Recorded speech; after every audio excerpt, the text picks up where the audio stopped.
মামা মোক ভাল কৰি দিয়ক। মই প্ৰশিক্ষণী ডাঙৰ মানুহ হ'ব লাগিব। তো মামা মোৰ বেমাৰ এটা হৈছে, বেমাৰটো ভাল কৰি দিয়ে। মই পঢ়িব লাগিব, পঢ়ি পেলাই ভাল মানুহ হ'ব লাগিব, অনুৰোধ কৰিছে। কামপুৰৰ দেৱনাৰিকলি গাঁৱৰ 13 বছৰীয়া হিমাংশু হাজৰিকা নামৰ শিশুটিৰ মুখ্যমন্ত্ৰীলৈ কাটৰ আহ্বান। পিতৃ ঢুকুৱাৰ 7 বছৰে পৰা হিমাংশুৰ দেহত ধৰা পৰিছিল দুৰাৰোগ্য ব্লাড কেঞ্চাৰ।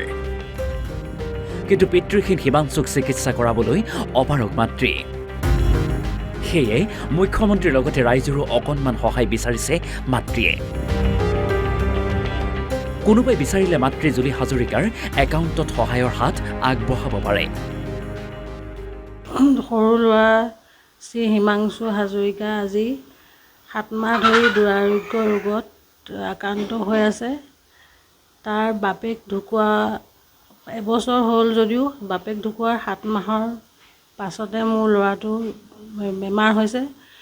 মোৰ তাক ট্ৰিটমেণ্ট কৰিবৰ কাৰণে বহুত কষ্ট হৈছে। মই ট্ৰিটমেণ্ট কৰিব পৰা নাই। মই বহুত কষ্টৰে তাক ট্ৰিটমেণ্ট কৰিবৰ কাৰণে গুৱাহাটীলৈ অহা যোৱা কৰিবলগীয়া হৈছে। মোৰ এতিয়া অৱস্থা খুব বেয়া। বানপানীটো মোৰ গোটেই ঘৰ চৰ ভাঙি ছিঙি অৱস্থা নাইকিয়া হৈ গৈছেগৈ। মই এতিয়া তাক ট্ৰিটমেণ্ট কৰিব পৰা নাই। হেমন্ত বিশ্ব ছাৰ ডাঙৰীয়ালৈ মোৰ এটাই অনুৰোধ, ছাৰ মোক যাতে চকু মেলি চায় আৰু মোৰ ল'ৰাটোৰ যাতে ট্ৰিটমেণ্ট কৰিবৰ কাৰণে সহায় কৰে, নহ'লে মোক তাৰ আশা বাদ দিব লাগিব। ইয়াকে কৈছোঁ মই হেমন্ত বিশ্ব ডাঙৰীয়া ছাৰক, মোক যাতে সহায় কৰে অকণমান।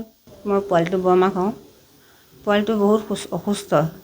তাক আমি জিএমচিলৈ নিওঁতে বুকুচাত কৰি লৈ যাওঁ। গাড়ী মটৰত নিবলৈ পইচা পাই নাই।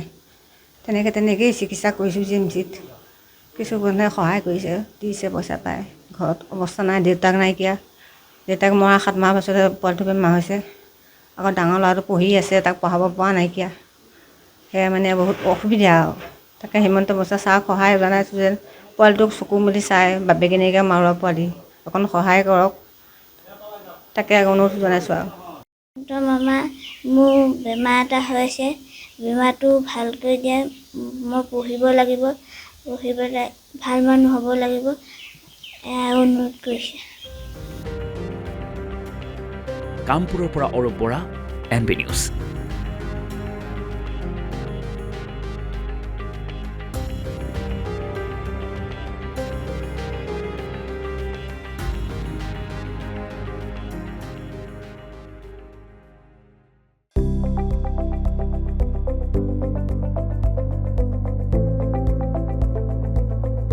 NB নিউজ, সহজ সৰল ভাষাত নৱভাৰতৰ কথা।